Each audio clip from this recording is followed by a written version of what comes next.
It's your boy Seven Sins. Rock's Rugged. And this is Actuality Speaks Podcast, baby. The realest conversations, The realest stories. the realest topics, The realest people. And of course, the realest hosts. It's Actuality Speaks. If it ain't real talk, just stay silent.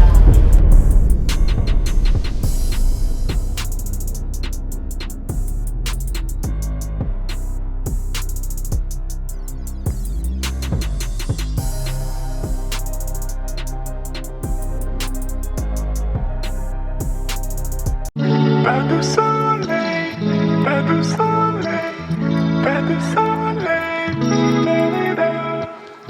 pas de soleil, pas de soleil, pas de soleil. yo, what's poppin'? It's your boy Seven Sins. Real quick, I want to shout out Rox Ruger, my co-host. She was supposed to be on deck. She's a little under the weather today. We'll try to catch her on the next flip, man. Shout out Rox Ruger, get better. You heard? And also, of course, as usual, if you ain't got your black ice, you better get familiar. Cause understand, it's more than a spirit, it's a lifestyle. You heard me? Get yours. You dig? But now let's get to the matter at hand. I got a real dope guest today. We jumping off 2021 super right. I mean, his name speaks for itself. Antonio Ansaldi, legend, the man. Y'all just some fuck niggas. Chinga usted, nigga. Hang around with chump niggas. Hey, day for yeah, nigga. When you poppin' shit, let's not forget who started this. What's going on, man? Dig, I appreciate you coming down, brother. Hey, man, it's nothing. It's nothing. You called, you know what I'm saying? You put the word out. I see you doing your thing, and you know, it's nothing, man. I'm glad to be here. Nah, truly. And you're an individual that I definitely have wanted to build with for a while to hear the story, to you know, to understand everything that went on. You know what I'm saying? Yeah. Through the course of everything from then till now. You know what I'm saying? That's what we're about here on Actuality Speaks. So the way I jump it off with everybody is, man, like, hit me with the origin, man. Where, I mean, I know where it began, but where did it all begin? I mean, in what kind of way? I mean, you got musically? Oh, I mean, as the man, like, where you come from? Like, where did it all start? For me, it started back in Dorchester, man. Coming here from Honduras with my family. Okay, see, I know that. Central America. Just trying to.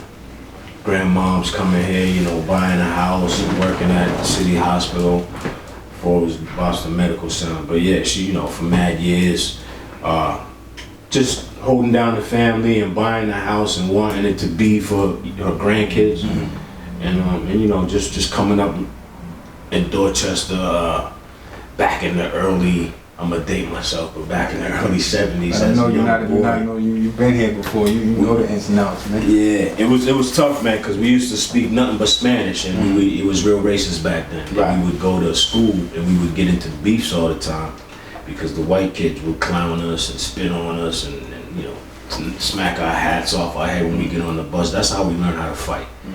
We having to protect ourselves. Right. So you know that. Coming up and then loving music as you know, going with my aunt who lived in Jersey as I got a little older, and before a teenager, going with her, staying with her for the summer. She had a boyfriend that was into music. I used to go down in the basement and watch him, you know, listen to the different old funk records, Blackbirds, Parliament Funkadelic and things like that.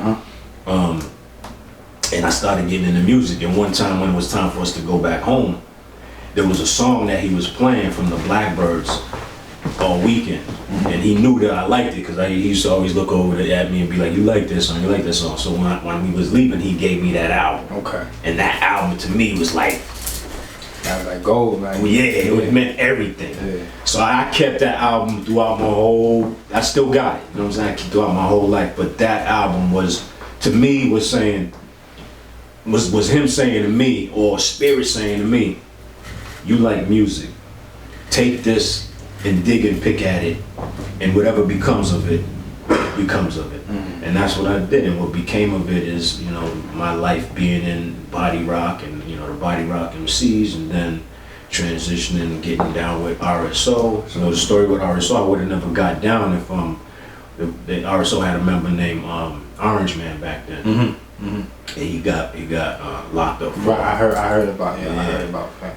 And he was a real good MC. He was like, back then he was the only dude that had a solo album from the hood at that time, man. But he was an exceptional wordsmith, lyricist, man. And he ended up going to jail, and me and Ray had a conversation, and that's how I got down with RSO. So if that didn't unfortunately happen to him, I would have never got down with RSO. And then we changed the Made Men, and then the whole Source magazine, and then I built the Antonio Ansaldi brand, and it's a long story, man, but I'm just giving you the. We're gonna pick at all. We're gonna pick at all of that. But how would you describe Antonio as a kid? Like, what was your personality then? Like, as a kid, I loved football. I thought I was Tony Dorsett. He's my favorite football player. So that was my thing. I loved football. I loved skating, roller skating, and I loved drawing and art. Anything that had to do with art. Cause my mom's is an artist, and that's why I got it from her. And then 2 of my daughters are artists right now. So it's really like it's just in you. So yeah, that being artsy and just anything that had to do with art, I loved. Nah, I feel likewise. Now, would you consider yourself a troublemaker? Was you a troublemaker? I think at some points in my life, I was definitely, no doubt, a troublemaker. It was a point in my life where I welcomed drama, and if it wasn't no drama, I went and created it. There was a time in my life that it was like that. But I can say now that that's the mind of a young boy that didn't figure it out yet, that is living in the moment. I never was thinking about making it into my 50s, you know what I mean? Like most kids don't think that when they're 18, 19. You're living in the moment and what's happening now and how everything's popping off now. You're not thinking 30, 40 years down the line. But when you get that far, you realize, damn, life is to be lived. Like, there's nothing wrong with living. Because you think back and you know all of your friends, 18, 17, 16, 19, 20, that didn't make it. Right. I got one of my favorite cousins. He didn't make it past 18, man. And I'd be like, damn, I wish he was right here, because I know what our relationship was then. You think like things would be a lot different with certain dudes around. Man. Right. Yeah, that's dope. That's dope. Now, having a love for music at a young age, when did it hit you? When did the rap part hit you? Like I can do this. The rap part hit me when Wild Style came out. Like Wild Style back then was a major movie. It was you know what I mean? That movie changed the scale. Probably not just for me. I'm sure a lot of dudes that was coming up at that time. But seeing that movie, I left. You know when you used to see karate movies and you leave and you be doing. You do all this. Hell yeah. I felt like that after that movie in terms of rapping. And the b-boy culture and all of that, and you wanted to be that, man, because that movie's iconic. But yeah, that was kind of like when I was like, I can do this, and that was on the heels of me already, loving music and being on my back porch with a couple of neighborhood friends, building drum sets out of Tupperware, taking my mother's Tupperware bowls and taking aluminum foil and taking broomsticks and putting fishing line on and making a guitar, and then we would just lip sync. Flashlight, or slide, slide. We would just be on the back porch, and that was just us as kids honing what we would become to, music changes. Right, yeah. If you go back and listen to me rapping in the 80s, it's not like now. But back then, that was it. You know what I mean? Yeah. So that's why, like now, when people be like, "Oh, these young dudes, they messing up right in." I don't think so. They're advancing the culture, man. I'm not mad at that. Like. Everybody was mad at trap and but it's like you can't be mad because these young dudes don't know some rappers from the old school, but they should. If you really want to know the history of it, of an industry you're involved in. Yeah. But if not, can't be mad at them either. Especially if they're successful at what they do. What are you gonna do? You can't force somebody to pay homage to something. True. Now. I know, like me I'm originally from New York, like from Brooklyn, and I remember the scene as far as like cats that used to flow back then and all that. Like it was heavy. Like your rite of passage was battling. Yeah. Now, was that your lane? Yeah, battling, definitely, hell yeah, definitely. Battling was at one point, that was what solidified you and built your name. You know what I'm saying? As a MC out in the streets, man, you get out there and battle, and that was another reason why I got down with RSO, because they were battling a lot of people at that time, and the crew that I was in, we weren't battling as much and frequently as they were. Right. And I was seeing the notoriety that was coming from it, but we were always cool. My group was cool with RSO. That's why Ray was able to get at me and convince me to join his group. Mm-hmm. And the members in the group that I was with was kind of upset about that at that time. Which is understandable. Respectfully, respectfully, it's understood.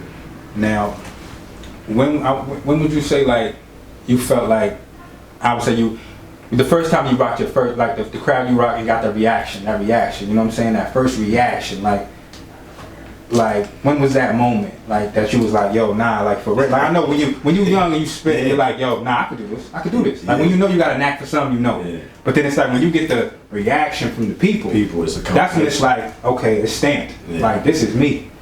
Yeah, that would have to be back in the late 80s, or maybe early 80s. Actually, early 80s. I'm sorry. At the Hollywood Talent Night, which used to be put on by Maurice Starr. He would put on these Hollywood Talent Nights and look for talent. That's how he found New Edition. Mm-hmm. But yeah, that event, because he was Maurice Starr, and at that time he was that producer. I thought I put that on you.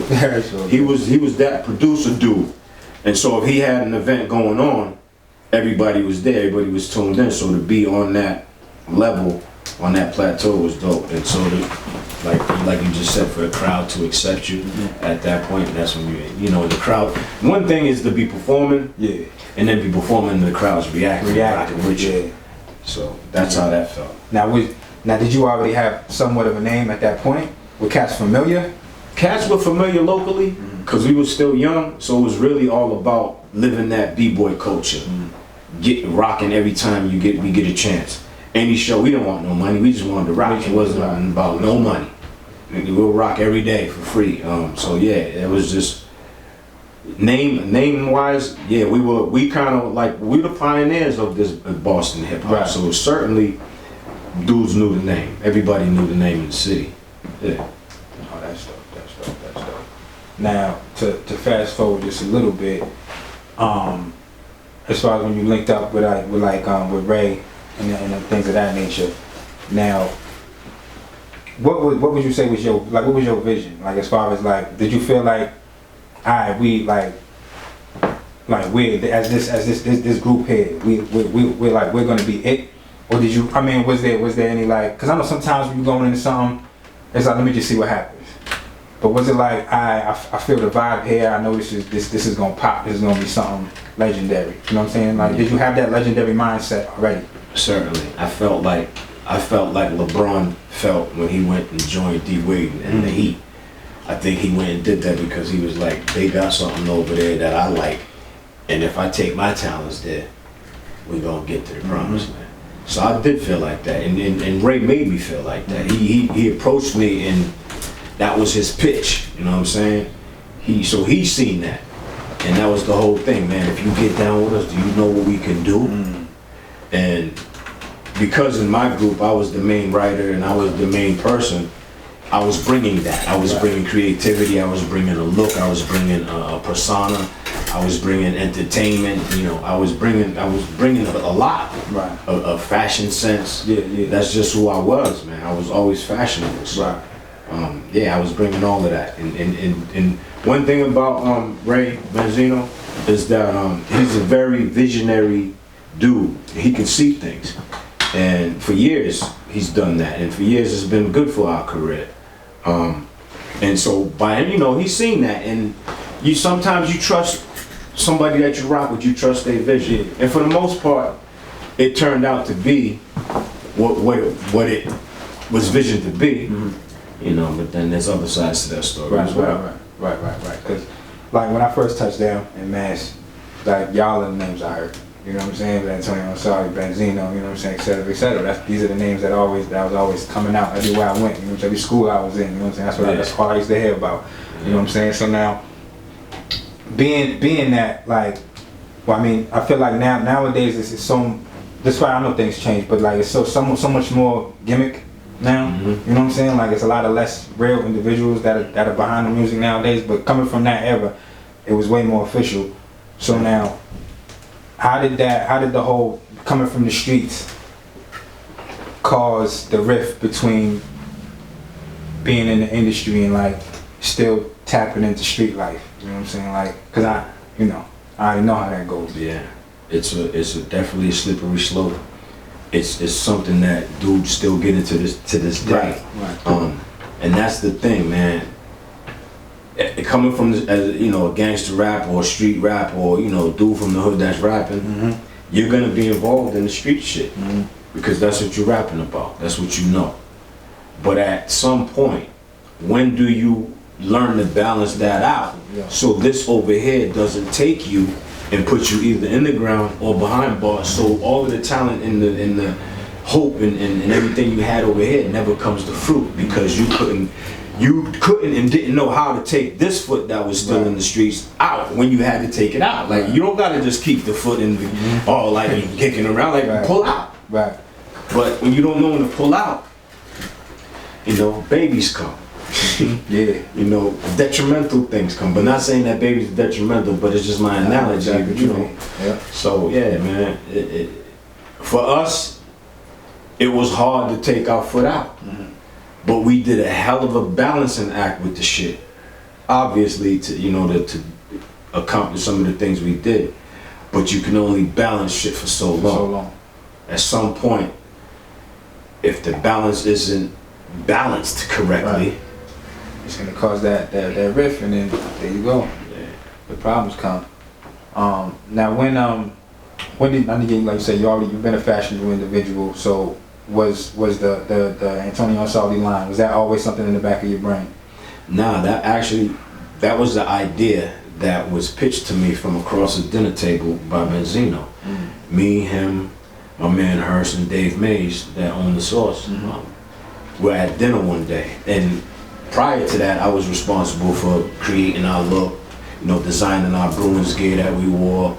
I was the designer of that. Yeah. And at that time, we were trying to figure out, and we were trying to maximize the notoriety we were getting. Main Man was kind of getting a lot of buzz, and we was like, how do we maximize where we're at right now artistically with our career? And one of the things was, yo, nigga, you've been Mr. Fashion Guy for all these years. Start a brand. We got the magazine. You can have ads, double page, front page, back, just, you know what I mean? So it was a matter of, he threw that across the table and was like, yeah. We kept eating and drinking. Right. We didn't expound on it a lot. But after I went home and I thought about it, and I think he hit me up the next day. He's like, yo, I hope you're thinking about that. I did. He didn't say the name or nothing. He was just like, you should start a clothing brand. And he's like, we already got Rosanna. And Rosanna's my partner now to this day. Okay. She's Ansaldi. That's Antonio. Okay. Antonio Ansaldi is two people. Gotcha. I'm Antonio. Her name is Rosanna Ansaldi. Okay. And so when I started the brand, I took my middle name, which is Antonio, and I took her last name. And after playing around with a lot of names, that was the one that stuck. That was the one that rolled off the tongue real nice. People. I asked a couple of people. They was like, yeah, that sounds rich. It sounds like something. And so I ran with that, and I approached her based on Benzino's recommendation that you should start a clothing brand. So that, like I said, he's very visionary. That idea, that seed came from him. If he didn't say that, maybe there would never have been no Antonio Ansaldi. That's real. Because I was off on a whole bunch of G shit. I wasn't thinking about creating a brand. I love drawing our shit, making sure we look hot. But I wasn't thinking about a brand. Right. But when I did do that, it was only me and Carl Kanai. Or Cross Colors. Okay. And he left Cross Colors. Okay. So I was before Fubu and all of them. And I sat down with Carl Kanai one day, man, in Cali. And we walked the fashion district. And he just gave me all kinds of jewels, man. And that's why I don't never hold back Cause at the where he was at in life, he could have just been like, I don't want to meet this nigga like that. Indeed. Cause he definitely was looking in the ads and he was like, yo, who's this? A black Italian, the Spanish Italian dude. Mm-hmm. They thought it was just one dude. Cause the shit we had in there was shit that the industry never seen. Right. Leather football shirts, leather hockey, leather shit. When I seen cats with the vests on, you know what I'm saying? I was like, okay. Like, all right, what's poppin' this? That's my Antonio Ansaldi and shit. I'm like, okay. I had no fucking idea. I just touched down out here and I ain't really know shit. I'm like, alright, that's what's up. That shit's fly though. And that was the whole thing. When we sat in my room with my cousin Tang, and these were all in the early stages of, okay, we got a brand now. You know, after I approached Rosanna about it and, you know, I had to pour her arm a little bit, but she came on in. But, you know, building the brand, me and Tang and a couple of my other dudes was sitting in my room one day and we just was, you know, smoking and listening to music and Tang was like, so, what you gonna create? What's gonna make your brand different? Like, why niggas gonna wear your shit just cause niggas is in the sauce and blah, blah, blah. And he had on a bulletproof vest. And Tang's another visionary dude who is very, very, he's behind the Stop Snitching. He envisioned that whole Stop Snitching movement. But he had on a vest, the place and everything. And he was like, yo, what if you made these, but you know, for everybody? And I was like, man, you just can't make those, you know. But then he was like, don't put the plate in it, just, you know, so it'll look like this. Yeah. And I was like, let me see that. And he took it off. I was like, let me hold this. And I kept it for a week or so. Went to Rosanna. She was like, yeah. Cut out the pattern. And that was the first Antonio Ansaldi item, the Ray vest. That was the first thing we made. That's dope. That's dope. That's some shit I never knew. I never knew that. Tang was behind that. Tang was again behind the rig. But if he didn't say that, he probably would have. Yeah, it's like I have no problem saying that because I keep people around me that can inspire me. Like if you ain't around me, you can't say nothing that's gonna move me. Then the fuck out of here. Yeah, I'm straight on that. And inspire me, dog. Now, real talk. And I feel like a lot of people are scared of that type of shit these days. Again, because we like you were saying before, intimidated by it. Yeah. Intimidated by that type of shit. For somebody else to have a brain around you because you want to be the man. Like, that shit. I don't want to be the only smart one on my team. Absolutely Fuck out of here with that shit. Absolutely not. I don't want to start looking like food. For what? That's exactly what it'll be too. I want us all to be eating. I don't want more than nobody beside me, dog. I don't want, nigga, if it's to be split evenly because we did this evenly together, split that motherfucker evenly as shit.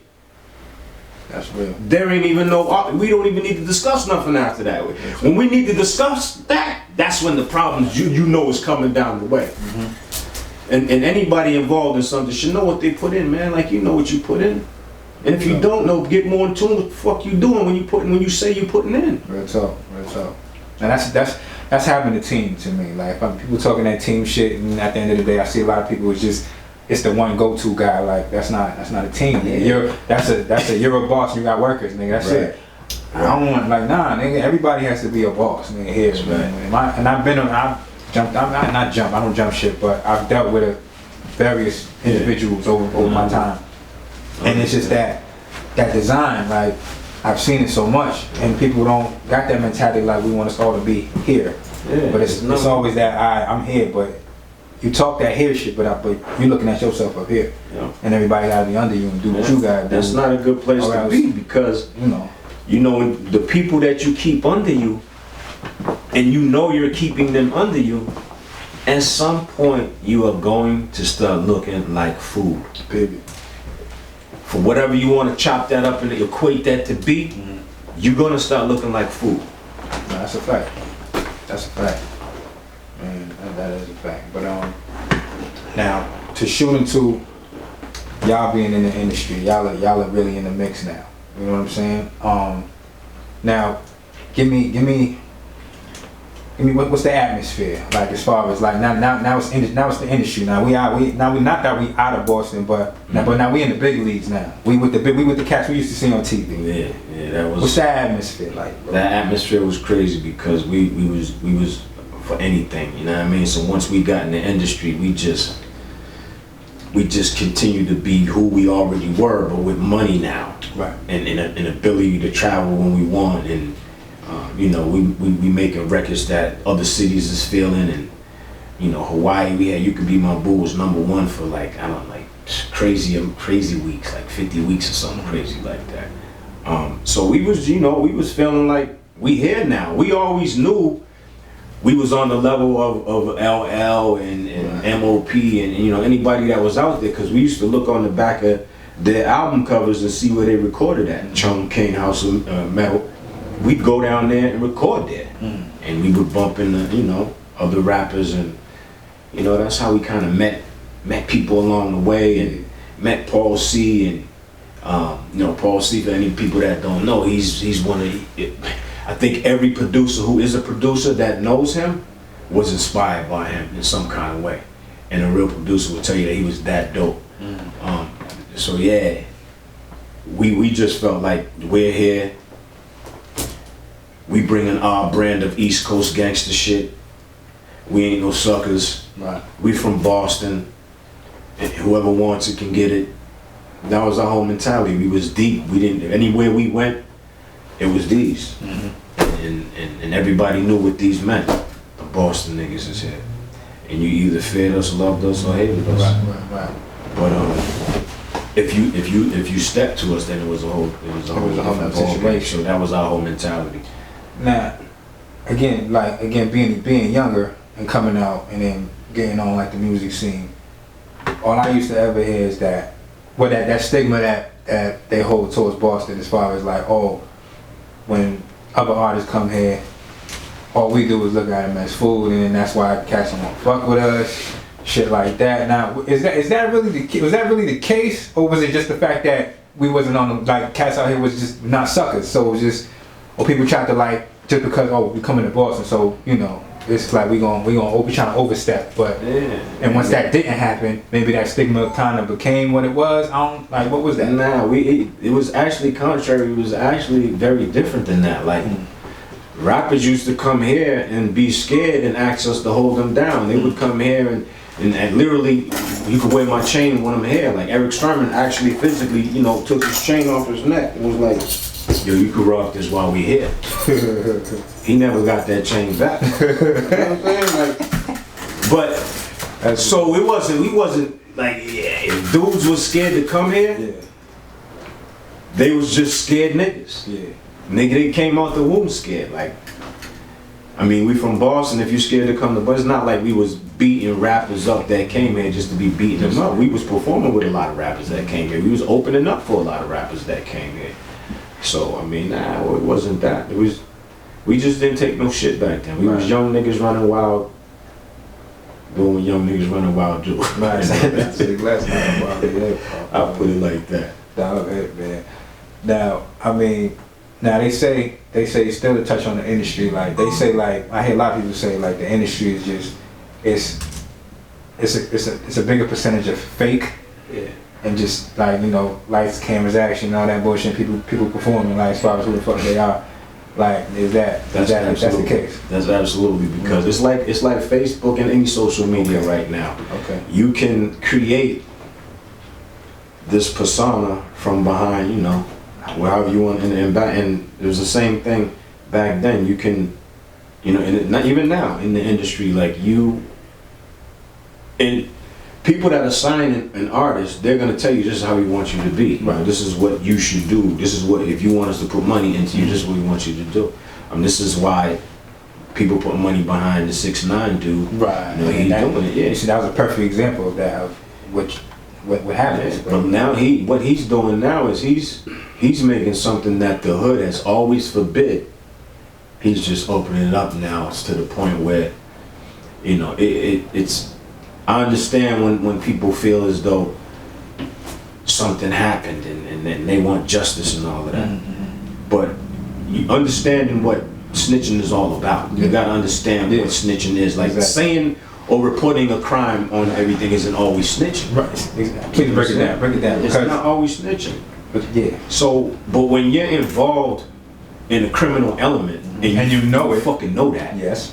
Because you're rapping about it, you're making money from it. Right. You're making money from it, and you're walking around with stacks upon stacks, and you just throwing it away. You're making so much of it, and then when shit goes bad or something happens, blood spills, tears come out, bullets fly, people get stabbed and shot. Now you want to switch the whole shit around and bring everybody down. That's snitching. You know what I'm saying? So if you seen an old lady get killed and you know your whole life is not nothing about any gangster street shit, you don't even live that code, and you seen an old lady get killed because some punk ass gang member dude said you gotta go kill an old lady for me to know that you about it, which to me has always been some sucker shit. Yeah. Like just to go kill a random old, and I understand what they're saying. If you kill a random old lady, it shows you don't give a fuck. Like you cold as shit. But but for a real man, nah. I'm overriding that with a big ass fuck. No, that shit's corny. So if a dude seen that, and the dude reported that, I'm not looking at that as snitching, man, because it's like it's not snitching. It's a whole nother person and a way of living, man. Exactly, and that's why I feel like they've taken that meaning behind, and they just throwing it all over the place. It's like the way they point fingers at people is just kind of just ridiculous at the end of the day. Some shit I be hearing, I be like, wait a minute, what? Like y'all really like treating this man like you would treat this man? Like that's not the same thing. Like, it's two different things. But I feel like a lot of meanings of things have drastically changed over the years. What I did want to say, so check. Now that we touched on how the industry, you know what I'm saying, is smokes and mirrors and shit, but was there anybody that, let's say that you knew, like any celebrity that you knew of, you ain't gotta say no names, that you knew of, but then when y'all got into the industry, just that you figured like was a real one, and then when you got in, guy was like, oh my God, like I can't believe that shit. I would say honestly, if I really had to pick a motherfucker out of the pile like that, out of the deck of cards, I would have to say DMX. That. Oh shit. And I say that now. I'm calling it like I see it. Right. No. DMX sent for my crew. He sent for my niggas. Really? Yeah. He sent for my niggas. You send for somebody. Yeah. I know what time. Yeah. Why you send for me and your door's locked? We're here, you know what I mean? And that's how we got into it with the locks, man. He sent for us, but he never came out. I see. For him to say to us what he sent her to come tell us. Move her to the side now. We're here. That didn't happen. A fucking melee happened. And for me, I thought he was realer than that. Motherfuckers can watch this and say what they want. If I send for a nigga, or niggers, and y'all are here, we're gonna deal with what the fuck I sent for you for, whether it's to drink with you, write rhymes with you, beef with you, shoot out with you. What I sent for you, you're here. So I don't respect that situation. Do I respect DMX as a rapper or whatever? Yeah, DMX is good. But that's what happened, and niggas can paint whatever fuck, niggas can take a paintbrush and paint any kind of way they want. But that's what the fuck happened, and that's real. And so when you ask me that question of my perception of somebody because the songs they make, and then when I seen that, I was like, I kind of lost a little bit of gusto for damn, that's crazy. That's crazy. Do I still listen to his shit? Yeah. Sometimes, but it doesn't have the same effect. Right. Not for me. Right. Because I know something that probably the average 2 million fans have no idea. They have no idea. So for them to continue to like it, it's cool, and I'm not mad at that. But I call shit the way it is. We done been through a lot in this motherfucking industry, man, and we're like we're the underdogs. We're the group that motherfuckers ain't heard from, but everybody got something to say. Or, you know, niggas be like, 16 years later when I put out Crossfire, 16 later, I was responding to something. I ain't talked about that the whole time. Them niggas put a record out. That's Blocks, right? Yeah. Put the joint out.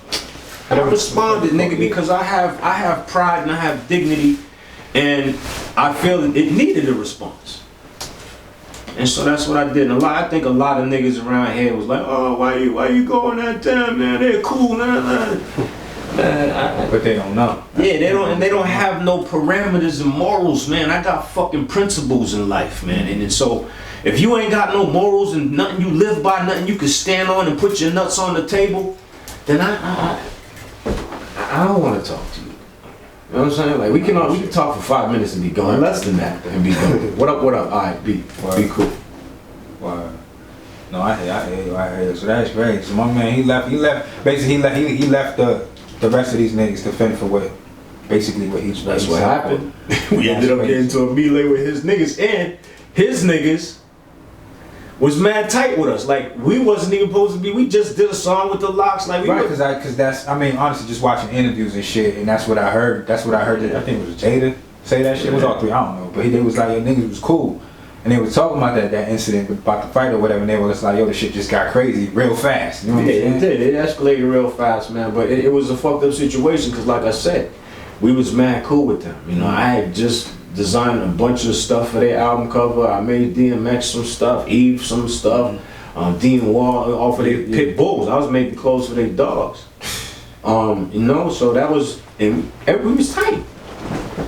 But the fact that he didn't come out, and then this is the other thing, you know, when you roll deep, you can't be accountable for every man. Yeah. Everybody somewhere along the way wants to prove his thoroughness. You know what I mean? And at any given moment, that dude, whoever he is, can pull a lone wolf move. Right. That wasn't called. He wasn't sanctioned to do that. Right. But he did it because he's thinking he's going, oh yeah, this young nigga's a shooter, or this young nigga's ready to stab a motherfucker head. You know, and unfortunately, because he did that, and the hostility from all of the other, you know, the dogs in the back growling, ready for action, salivating at the chance for drama. Yeah. That was just like, oh, that's all we needed. We just needed the wind to blow the wrong way a little bit, and then, you know, shit turned into some bullshit. Wow, that shit's wild. Now, has that ever conversation ever come to play between y'all again? Like as far as like after it happened, was there like any type of conversation like, yo? Benzino did. He had conversations with Jada. I mean, I think they even did a song together after that. I've never had no conversations with. The only one I spoke to really briefly was Jada, and that was like almost immediately after that out in Vegas. I seen him. But yeah, that was it, and that conversation was on some old, yo, you know, he approached me like, the fuck happened? What happened, Daddy? You know what I'm saying? Like, we was tight, like, damn, that was some bullshit, man. You know, he came like that. He didn't come on no, let's continue this shit. Yeah. But nah, Jada's cool, man. All them niggas is really cool. They honestly, and that's why I was like, I'm not gonna go back and forth with this bullshit. Right. I'm just gonna keep these facts and kick them out there and keep it pushing. You know what I mean? Like, and anybody that wants to respond as if I'm lying, then respond. Yeah. But nigga, we all know it's a respect level thing, nigga. You can't respond if you know I'm telling the truth. And that's the whole thing with battle rapping. Like, I'm not battle rapping to be like, your shoelaces are orange and some goofy shit. Nah, nigga, I'm coming for your throat. I'm coming for some shit. Yeah. I want to hurt you. Nah, absolutely. Like Mike Tyson said, I want to eat your kids. You know what I'm saying? Like, I want to fucking demolish you, dog. I want you to look in the mirror and be like, damn, that nigga. I didn't want nobody to know that. That's real shit though, because that's kind of like my way of my philosophy almost is that. Like I ain't gonna go back and forth with no nigga, you know what I'm saying? Especially when I know the facts or when I know what's real, that's enough for me at the end of the day, because I know I could unload that clip anytime I want. You know what I'm saying? It's like you're not gonna be able to bust back because it's a fact, right? You know what I'm saying? So I respect that shit. And that's dope though, because I just learned some shit. Like, that's ill. That is super ill, bro. Real talk. Now to fast forward a little more. Now, as far as what made you want to get into, as far as I seen a lot of things with film, you know what I'm saying? What made you want to get into that? Right? Was that always a passion? That had come later. That was always, you know, film was something that came after making videos all my life with the group.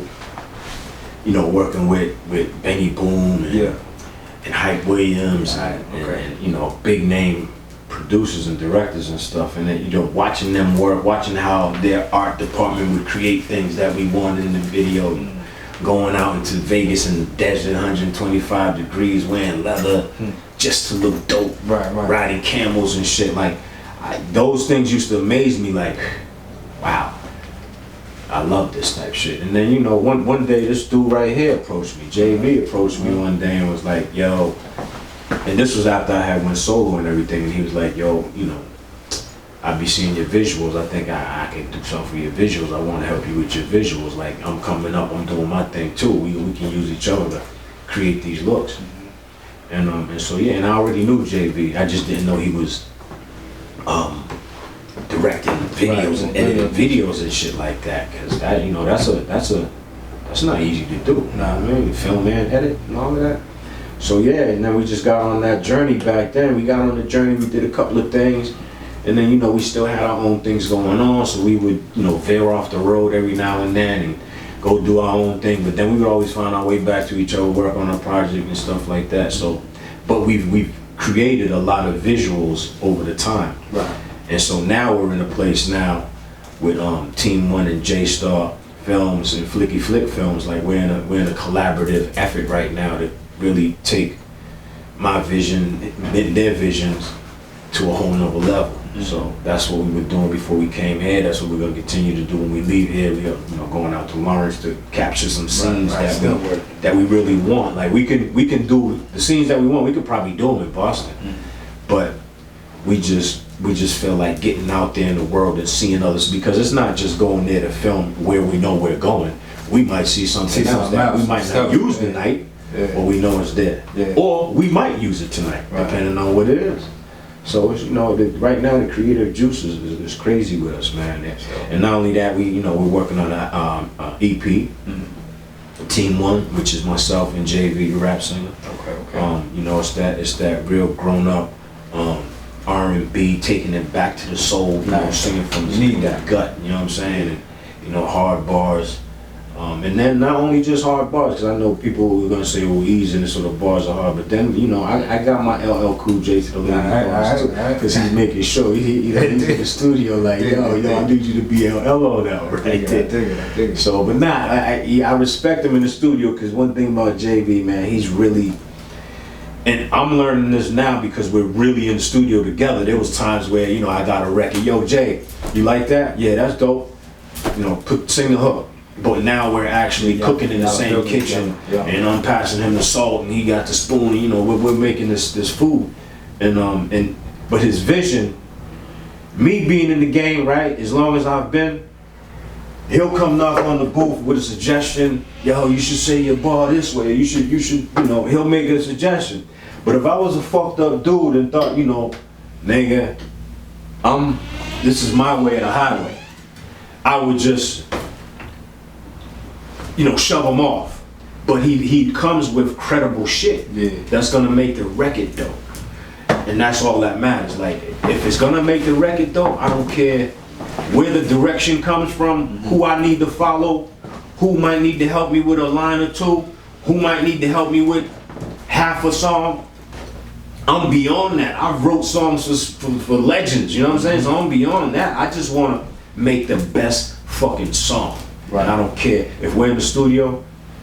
It could be an ant on the wall. If he did some fly shit, that's what it is. Then, you know what I mean? And that's where we're going. But that's just really what it is right now. We got a dope ass working chemistry, and it feels good. That's good. Where everybody that's in the studio with us is contributing what they can. No one's doing too much. You know, some dudes is known for quick bars, quick thinkers, quick melodies. JV's a melodic motherfucker. You know what I'm saying? He's crafting most of the songs right now already and sending them to me, and then all I gotta do is fill in my gaps. But he's already creating the concept, the swing, the melody, you know, the vibe, and then so I'll come in, I might have a flow, and he'll be like, nah, I don't hear that kind of flow. Normally I would be like, Mickey, right? Okay. You know what I mean? Well, yeah. But I know what it is, right. And when we do it like that, in the end, that's magic. It's fucking magic. So that's a dope mentality to have. Again, not enough people have that mentality. It's too that like can't nobody tell me shit. Like, you know what I'm saying? Like, you gotta get beyond that. You gotta get the fuck out your own way. That's being in your way. Yeah. And in life, you learn that. I was in my own way for a long time. But you get to the point where like, I'm cool with getting the fuck out my way. Yeah. Go on and drive a little bit. Nigga, I want to rest anyway. You know what I'm saying? I don't want to carve the fucking wheel. Fuck all that. We got a long way to go, nigga. Drive. I'm taking a nap. Exactly. Like, why burn yourself out if you don't have to? So we crash and burn. You dig? Cause niggas didn't want to drive, and the driver's like, bam! Boom, you know what I'm saying? There it is. Now Everybody's fucked up, man. Right? But nah, man, that's dope. That's dope. Yeah, like that's a really dope shit. But as far as like, what's going on with you now, man? Like, what are you working on? Matter of fact, before I even get to that, like, I didn't even ask when is there a release date for that? A time frame for that? No, we don't have a release date right now. We're just trying to take our time on the songs. Okay. We ain't signed to no label, so no one's breathing down our neck with a release date. We just want this shit to be classic and something that people can feel. I respect that. So, I mean, I can't even give you a date, honestly. No doubt. Not about any other endeavors going on right now. I see you doing you in the community with it. You all over with it. So it's like, what you got going on in the present moment? Like besides that. You know? Yeah, so I still do all my community work. Helping people fight foreclosures and evictions and stuff like that, trying to help change the housing laws in Massachusetts and basically the country. I'm a community organizer at City Light Vida Urbana, and they've been there for 47 years, and they've been advocates for people who get rent increases or mass evictions and mass incarcerations. They've been fighting for justices for people for years, man. And I found myself there. And when I found myself there, I didn't even know that I was in foreclosure. I went to them looking for help. And when I got there and started learning what they do to help people, I became fascinated by that because I always liked helping people.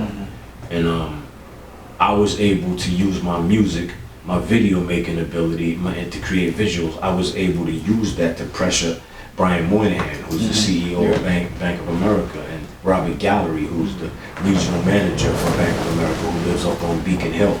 I was able to find out where these dudes live at, and I was able to bring people to their houses and protest at their house. See what makes sense. First, well, that's what makes sense. Yeah. For all y'all people out here in the country, for all the people out there protesting and shit, go to the source. Yeah. Don't just randomly be out there just to be out there. Yeah. That's the shit I never fucking understood about y'all people. You know what I'm saying? Y'all know who y'all are. Y'all out there. But I'm just saying, you mad at the judges for not ruling right? Go to the fucking courthouse. You mad at the police? Go to the fucking police station. Be outside of there. That's right. Don't just be in the fucking street, nigga, holding shit up for civilians that ain't out there. You know what I'm saying? I remember when shit first hit the fan and they was protesting out here. They blocked the highways. Why the fuck would you do that? Yeah, I never understood that shit. There's a lot of dumb. They out there on the fucking highway with the state troopers out there just getting paid, watching you fools just block traffic while you blocking people that gotta get to work, they gotta pick up their kids and all that shit. Who's that helping? You mad that one of us got clipped again? Go to the source. Why ain't you outside their house? Like you said, find out where the motherfucker who did this shit live. Go outside his crib. Internet's a beautiful thing, you know what I mean? Like, it just that was my whole thing when I got there, you know. I went on a couple of protests with the group when I got there, and one protest was in front of the bank, and the CEO's office was way up there, like on the 50th floor, and we looking like ants. And I said to who's my boss now, but I wasn't working for them then, but I had said to him, I'm like, yo, they looking at us sipping coffee, like they can't even hear us, like. We gotta do something more than just being out here in front of the bank. Like when they go home, they're forgetting about this. And he was like, "What do you think we should do?" I was like, "Let's go to their house. I'll figure it out. I'll find something out." And I did that. And I went to their crib. I went to Ed DeMarco, who was the director of Fannie Mae. He lived in Maryland. I went to his crib. I took 350 people to his crib and sat on his lawn all day. And I had all these people going to his neighbors, ringing their bell, giving them flyers, telling them what he was doing, because his neighbors got relatives all over the world, over the country. And they may have a relative in Detroit who he's foreclosing on, but they don't even know that he lives right across the street from them. So by the time we finished handing these flyers out, people was like, he lives across the street. It got to the point where they were coming outside with their picnic chairs, eating popcorn, watching the whole thing. And so we ended up getting him fired.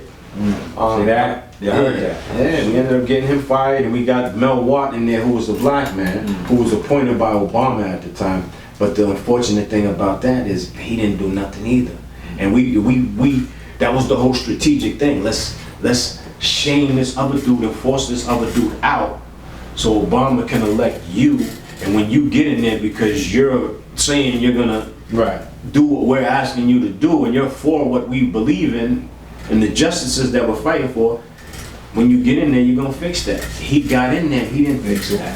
So I ended up getting him. I ended up going to one of his presentations at Harvard University. He didn't know that we were gonna be. He was doing a presentation for rich people on how to invest their money.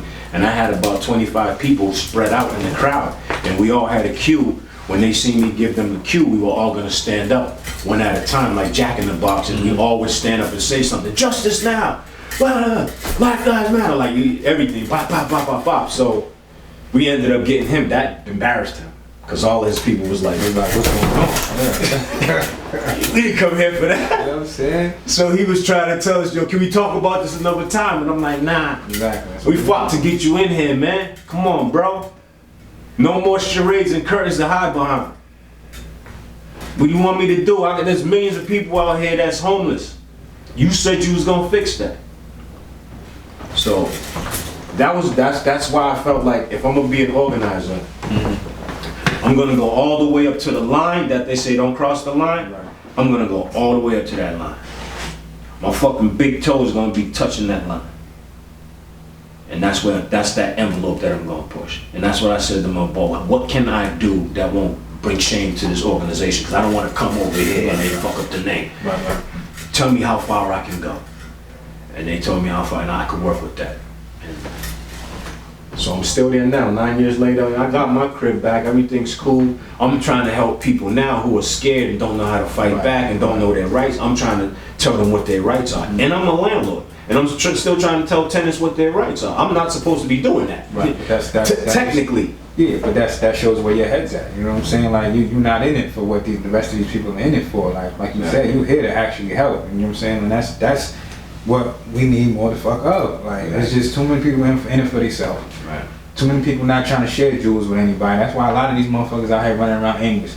Like don't know what the fuck going on. You know what I'm saying? It's just like the narrative needs to be changed. You know what I'm saying? Like so bad. Like so bad, my dude. Like it's just crazy. But I truly respect all of that. You know what I'm saying? It's like I learned a lot. You know what I'm saying? Talking with you for this little bit amount of time, my G. Like for real. And that's exactly what I wanted. And that's what I'm about with this platform here. Mm-hmm. You know what I'm saying? Started as an artist, did all that shit, and I got a little deterred from it. And it's like, I need something else to spark up a fire in me, man. And it's like, I feel like this is how I get closer to people. You know what I'm saying? I network with a lot of motherfuckers, but it's like I get closer to people this way. You know what I'm saying? I get real in depth with people, and I feel like people can just fall back and just really just kind of just spit it. You know what I'm saying? Just talk about it, and I appreciate the fact that you were here and spitting all that and dropping a lot of jewels, man. I took a lot from this, my G. Nah, no doubt. I mean, that's my thing, dog. To try to just. I used to be around dudes, some of the people that used to work for me, and we'd be in clubs, and dudes would be trying to talk to me about, fashion, how I started, and what jewels I could drop on them. And, my niggas would be like, man, fuck that nigga. There's bitches in here, nigga. Fuck, make that nigga figure it out on his own. Like that mentality. My whole shit was like, I know there's bitches in here, but that, I've never been thirsty for that. Exactly. You know what I mean? Like they always gonna be here. I've never had a problem with that. So my whole shit, I was more interested in kicking it with this dude who's telling me he's trying to start something and he wanted to know how to do this or that and so forth and so on. So I sit there, drink, and drop jewels on the nigga, and hoping that he won't never forget that. Cause that's how there's things that I don't forget. I never forget Carl Kanai. I never do interviews if I'm talking about fashion or my brand or the evolution of my brand. I never talk about it without saluting him, because he told me a lot of things that got me to this, to right here. One of the main things he told me was like, yo, always keep t-shirts and hats, fitted hats, or snapback, any kind of hats. Always keep that in your line, and you'll be alright. And that was something that it was a jewel, but it was a jewel that a lot of times can fly over your head, like t-shirt and hat. Alright, I'm gonna be past that. Right. But there was a foundation for why he said that, and he was already being successful. So who was I to be like, nah, that ain't the way? You know what I mean? I'm gonna take that and hold on to it until it shows me it ain't the way. Mm-hmm. That man's successful. He says it's the way. I don't have no reason to not believe that. I'll take it, and if a reason becomes to me not to believe that, then we'll deal with that when we cross that bridge. Right. No, that's some real shit though. I feel like you're gonna gain something. Like, how can you lose from listening to somebody who's already successful? Like they went through the steps. They're there. So it's like you can get something from that shit. You know what I'm saying? So there's a lot of dudes that don't pay that homage back though. Some people are just so selfish and you know, they don't pay back that homage that they get or those jewels that they get, man. But I think that's just on who you are, who, you know, as people, who we are and how we're made up. yeah, character, man. Yeah. That character goes a long way. But like, man, like, so, I mean, ultimately now at this point where you at right now, all the things that you've done, I mean, what's something that you would, you know what I mean, you would let, like, you know what I'm saying, like the youth know, man, like, as far as anybody who's trying to, you know, chase something right now, especially in these times. Yeah, I mean, I would just tell dudes to kind of like believe in whatever it is that you're doing. Like, believe in yourself, believe in whatever creative path you're trying to lay down. Don't try to be like the next man, because if the next man you're trying to be like is already good, say as you're trying to be like Jay-Z or 50 Cent, why am I gonna want to listen to you and you sound like Jay-Z? I'll just listen to Jay-Z because it's the original version, you know what I mean? So if you and that's not believing in yourself. So it gotta start there. It gotta start with believing in it, and then it gotta start with putting whatever you put into what you believe in is what you're gonna get out. So if you put in 5% of your creation or your brand or whatever it is that you got, then you're gonna get 5%. You have to put 50% or more. You know what I mean? To balance that out. So I think doing that and being able to have longevity is a big thing. You know what I mean? And that it is. And I usually don't talk like I just want to get your opinion. I don't want you to talk about politics and that shit. What's your feeling on all this Trump shit, Trump Biden, what he did with this all insurgent bullshit thing, like enticing these people, and the fact that now it's now the shoes on the other foot. It's them out there destroying. You know what I'm saying? Destroying shit and all of that, and you see the response that got as opposed to what we got, and like, how you feel about all that shit, man? I feel like that's capitalistic America functioning the way that it was planned. For them, they're looking at us like, what's wrong? This is the way it's supposed to be. So yeah, it's unfortunate that it's like that. This is America. What's going to change that?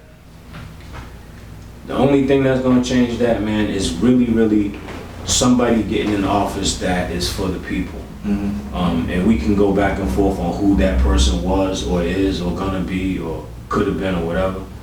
But I've yet to see a president get in there and really be for the people. So, you know, 100%, I mean 100%. So,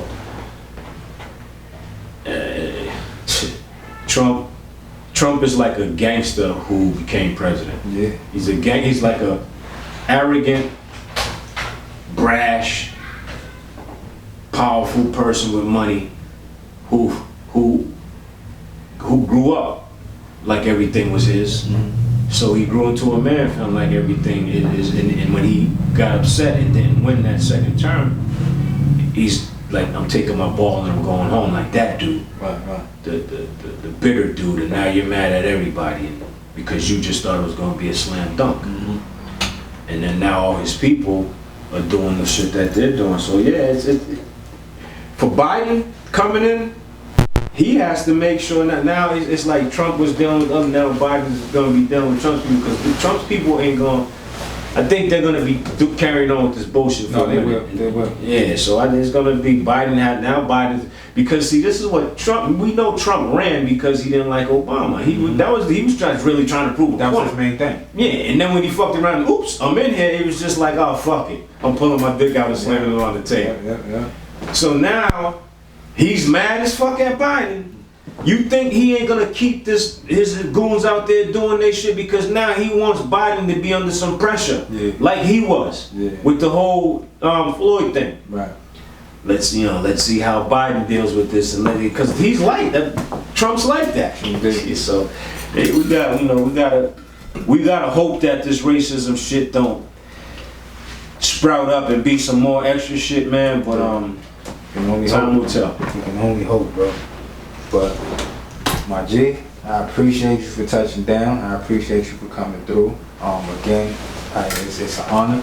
You know what I'm saying? To have someone with your caliber to come through and really, you know what I'm saying, drop these jewels, kick these stories and all of that, bro. I truly appreciate it. It was a dope way to jump off the year for me. You know what I'm saying? For the podcast. You know what I'm saying? Now, this basically setting the tone for everybody else. You know what I'm saying? So everybody else got to bring it. You know what I mean? After this. So.